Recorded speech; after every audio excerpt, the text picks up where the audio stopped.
Welcome everyone to Riding Tiger with Arijit. And today I have an amazing personality, Gorana. Gorana, welcome to the show. Hello, Arijit. Thank you for this opportunity. I really appreciate it. Thank you, Gorana. Just wanted to understand, Gorana, you are from a place which is sweet, which is cold, which is probably people who are, we feel that people are stubborn, who actually want to do some amazing work and they never stop. And as per my understanding goes, Gorana is co-founder of Divago, which is a convertible cloth. Gorana, what exactly you do? What is this convertible cloth is all about? Well, first I have to say that I come from Serbia. It is a country where people are really tough, and we are raised like that. And I have this brand called Divago. This is the brand for fashion brand for we design, my friend and I, we design convertible clothes. This is something new that is something that we invented and for the first time launched in Serbia. Oh, wow. So when we talk about people are tough in your country, when you're talking about you created a product which is probably convertible cloth, and I believe this is more for women rather than us, Yes. right? So you Yes. don't like men, right? No, no. Just the thing is that women like fashion more than a man. When we talk about Serbia, it is like that. Okay. Not international.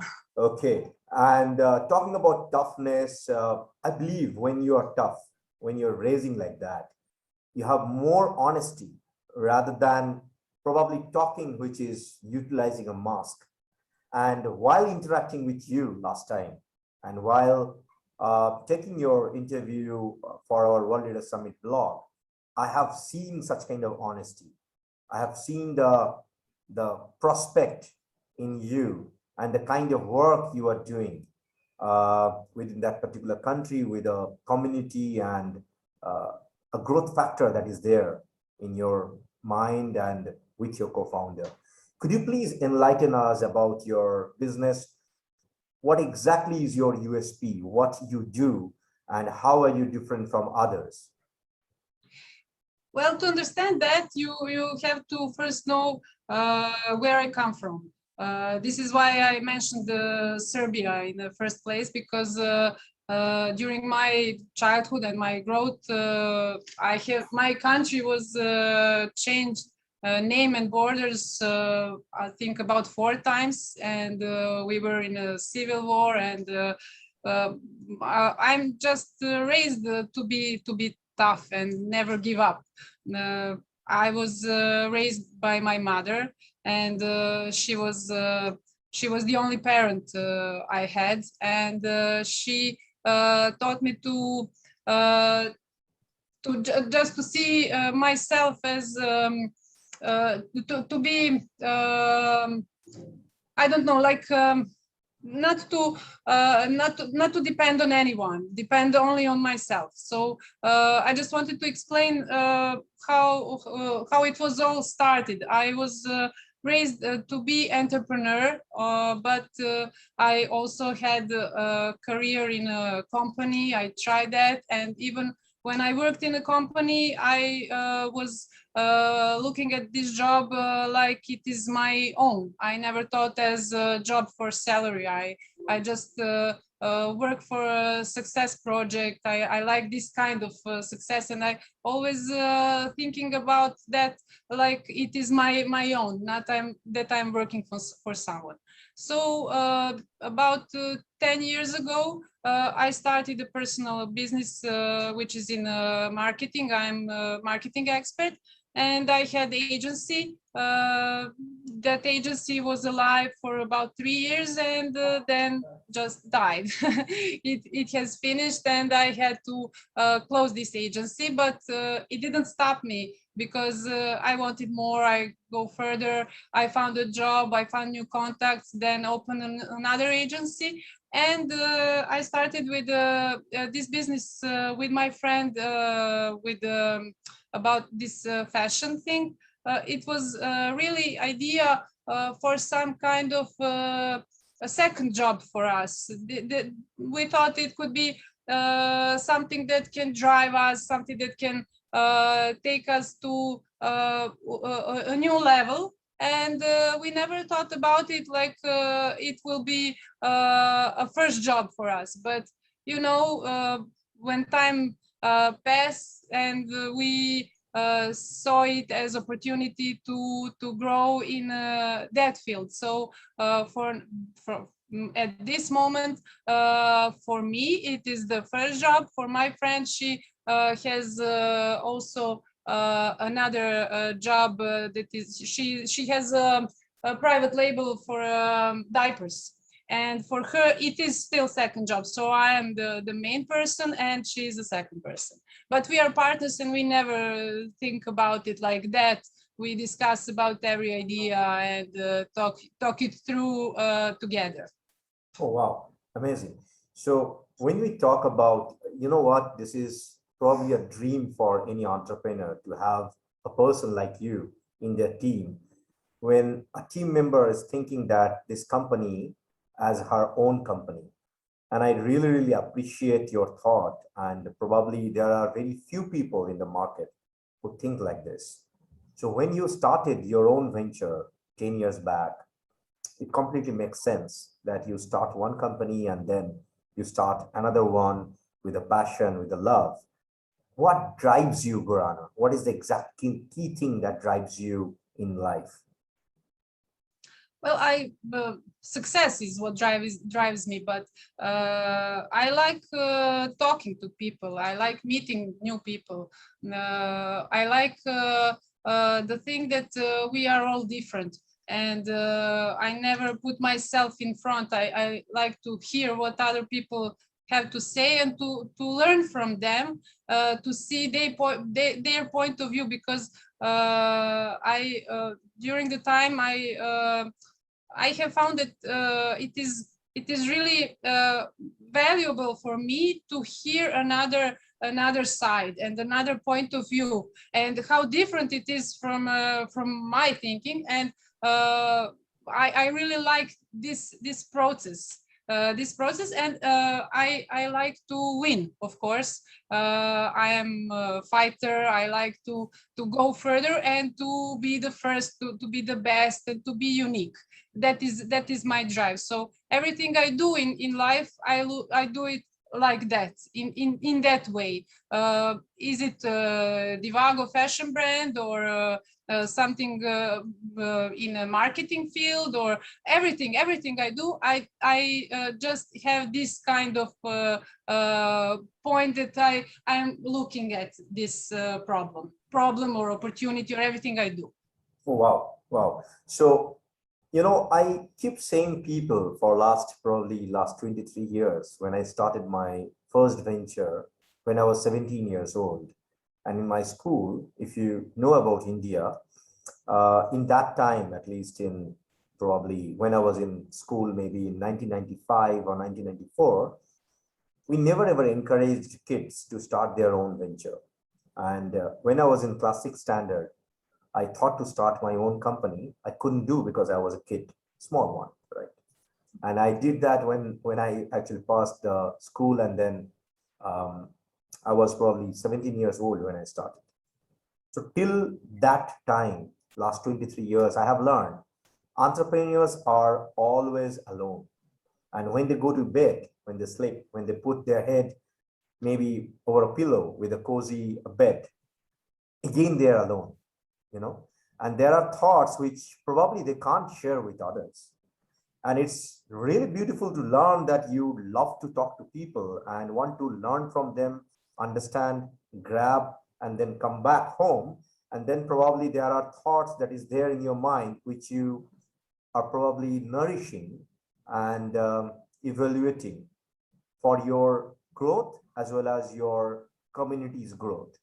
Could you please tell us, because I know your thought process, not probably in person, but I know how you are thinking, how straight your thought process is. But could you please, for the audience, could you please explain, when you come back home after talking to maybe 10 guys or maybe 12 people, how do you take inputs? How do you accept and filter information to knowledge? So in life, if you are taking an input, from my opinion, people usually take information, they filter it to a knowledge base. From knowledge base, it goes to wisdom. So could you please enlighten us, how do you do that in your personal life? Well, I used to work very stressful job. When I started to my career, it was I was in event business, and you work that day and night. You don't sleep. I even received the messages during the night, and I was awake to receive it and to answer. So at that time, I learned how to filter job and private. So I never mix these things. That worked okay till Corona time. But during the Corona time, it is really difficult because we are all at home and work from home, and it is really hard for me to filter the personal and job. These are the two lives that were during the Corona time were mixed up. So I really still trying to work on that. But if we are talking about this normal life that we used to have, it was just separated in my mind. I take from people the best. I have managed to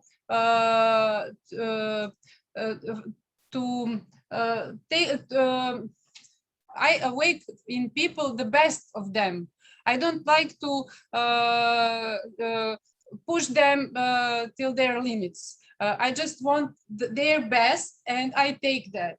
And this is something that is very valuable for me. This is something that I take home, and I have always smile. I used to one of my things that is very important for me is that I work job. If I awake in the morning with a smile and go to work and starting with work, that is fine. The first day that I feel that I don't like it anymore, that is the moment when I thinking about ending this. I don't want to work something that I don't like, This is something that I have from my childhood. I finished the high school for design, and I finished the faculty of fine arts, and I'm just like that. I don't want to work something that I don't like, that something that is not putting smile on my face. Because the job is the most of your day. And if you don't like it, if you don't feel that you're enjoying it, then you are not giving the best of yourself to others. So you will not receive the best from them if you are not giving them the best. So probably you are like me. So probably you are a kind of person who really work for love and passion rather than only making money. So a question to you, Gorana, what is money for you? Money is something that I like, but I don't know. This is I need money like everyone else. I like to travel. I like to look nice, to use nice things and expensive things, but I can live with less with that. I don't have to have all that. As I explained to you in the first place, I'm from Serbia, and we lived in a very tough time. Sometimes I lived with my mother, and she was the only one who worked. and I was in a school, and after that I was studying. So our fridge was really empty. Sometimes we only have ketchup and eggs in the fridge. So I know how to live without money. You know, what is driving me is that passion, is that is people, is good energy that we between us. You know, it is not the money. Of course, I like money. I need money. I have a child. This child has to go to school, and he doesn't have to. He cannot live from passion, from my passion. He has to live his own life, and me and my husband, we have to manage that he has a good life, that he has a good start that we didn't have because we lived in a very different time. But what really drives me is that passion and people that I meet in this business. Hey, I really like to. hold on, Gorana. When you're mentioning that you have a family, you have husband, you have kids, how on earth, as a human, as a woman entrepreneur, you are managing time with your passion, your business, and your family? I think this is going to encourage a lot of women who are listening to this, and a lot of women, they actually come up with the answer: I don't get time for my family if I'm running my business, or if I am dedicated to my family, I can't give time to start my own venture. So how do you manage it? Could you please enlighten us? No, if you want something, you can do it. If you really want something, you can find the time. I find time even to go to the gym. I have a dog. I walk this dog. I have 2 jobs and search for more. Really, if you want something, you can find time. But you have to let your child to be not depending on you. I learned my child from early childhood, when he was even 1 year old, to be alone in a park. I was there. I was watching him, but he didn't know that. I just wanted to see how he will manage to be alone in the park. And so he learned that. He learned to not to depend on anyone, just like me, like my mother raised me. I raised him like that. I don't want him to see me as person who will give him everything. I don't want that. I also want my life. I don't want to lose myself in a family. This is, I love my family, but it is not the only thing I have in my life. So, as I said, if you want something, you can manage it. You will find a way how to manage, how to work in your day. What are your important things? I also trying to learn my kid that when he see me that I'm working, not to approach me, just to ignore me, because I'm at home, I'm working, and it is very hard for me to switch from presentation that I'm writing to answering him on a question that he has about some math, for example.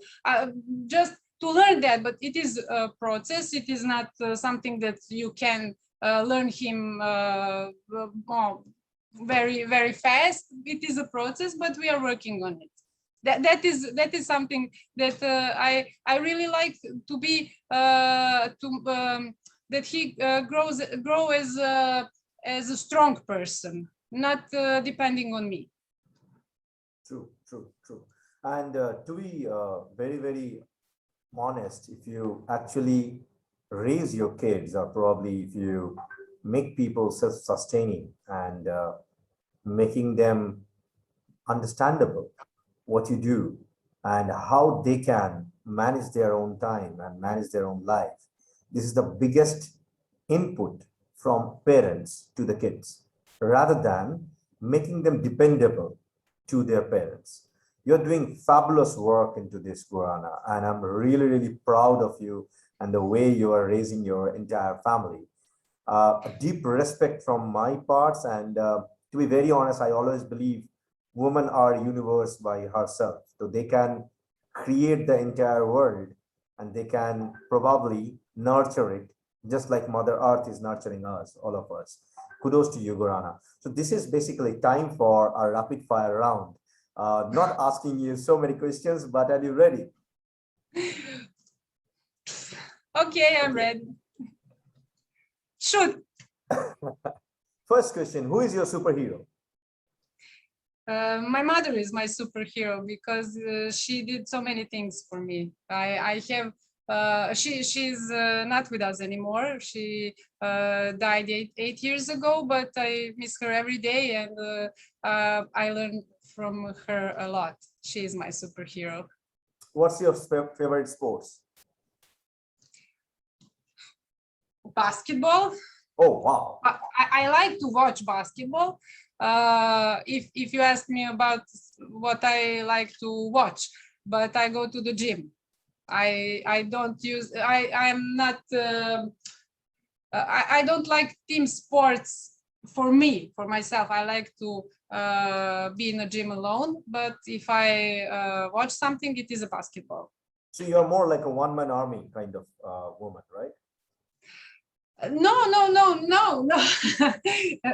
If we talk about business, I like to be in a team, but somehow I'm always a leader. I don't know how, but it is just nature. Who is a leader for you? Well, the leader is someone who is a strong person. During my work in a company, I saw leaders that they are weak, and they try to put that away, that they are weak, and it is really hard for the team to follow that kind of person. So someone who is strong and who has who don't have a big ego, that is a leader. You have Awesome. to have what is honesty for you? What is honesty for you? Honesty. Yep. Well, honesty is to say what you mean, but not if you say every of your thought, you can be rude. So that is really small line between those things. You have to be honest, to say what you think, but not always you have to shut your mouth up sometimes. Okay. And if I ask you the last question, where do you want your company Divago to see? Well, I have I like this company to go international, because I think that our idea is really great. I have plans, but you know, last year was really challenging. So my plans can be I'm not sure those plans could be realized, but I would like to have factory, and that we did our production for ourselves. We don't do that at this point, and it is really hard for us, but I would like this company to grow in that level, that we have our own production. Amazing, amazing, Gorana. Gorana, this is not a question, but probably to the audience. How do you propose to have a business partner for your company? Probably when you're scaling up your organization, you need a separate partner, maybe some other country. So how do you propose to have a partnership? What you're looking for from a partner? Probably at the end of interview, of course, we'll talk offline. I'll be more than happy to connect you with a couple of more people who will probably have a handshake with you. But for the world, how do you propose partnership? Partner has to have the same passion as me and my business partner. What we have the third part should also have the same passion and the same values. We need to share those two things, passion and values, and then it will be okay, because our company is like our child. We love it, we like it, we are from the scratch in this thing. But and if someone doesn't share our values, then he cannot be partner. We cannot understand each other. So that is the main thing. True, true. Totally agree on this. Thank you, Gorana, for being here. And let me explain why I call it as riding tiger. Well, as you explained, your company is your child. I explain it in a little bit of different way altogether. So this is like more of an opportunity wherein you treat your business as a tiger. When you start riding on the top of it, you can't stop. When you start your business, if you're stopping, the business will kill you. So at the same time, if you're riding a tiger, tiger will actually eat you if you stop in between. So you need to keep feeding it. When it's a small cub, you need to probably give milk. When it is growing, you need to give meat. So this milk and this meat, both are basically money. So when you're running your business, you need to earn money so that you can feed your business, so that it can run on a continuous basis. And you can have more and more people in your team who can actually help this small cub to grow to a roaring tiger. So welcome once again, and thank you so much for enlightening all of us Great. regarding business, regarding what you do, and the passion which is actually showing in your eyes, and the work that you are doing. Thank you so much, Gorana from Divago. Wish you all the luck. Thank you so much. Thank you a lot.